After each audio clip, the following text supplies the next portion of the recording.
السلام علیکم۔ Karachi digital news کے ساتھ میں ہوں عبدالستار۔ شامل کریں گے نیوز ہیڈ لائنز۔ کراچی میں جہانگیر روڈ پر بجلی اور پانی کی عدم فراہمی پر شہریوں کا احتجاج۔ پتھروں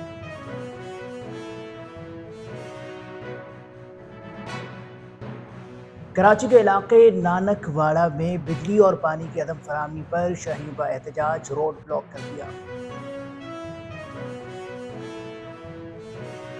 کراچی کے علاقے عثمان آباد کے رہائشیوں کو پانی کی شدید قلت کا سامنا کرنا پڑا ہے۔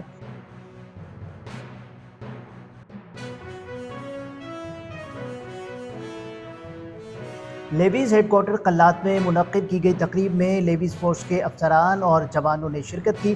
تقریب کے مہمان خصوصی ڈپٹی کمشنر کیپٹن ریٹائرڈ جمیل احمد بلوچ تھے۔ تقریب میں لیویز افسران سمیت جوانوں نے کثیر تعداد میں شرکت کی اور لیویز فورس سے ریٹائر ہونے والے افسران میں رسالدار عبدالخالق محمد حسنی، نائب رسالدار حاجی عبداللہ، دفعہ عبدالغنی، حوالدار سعید احمد، محرر محمد وارث شامل تھے۔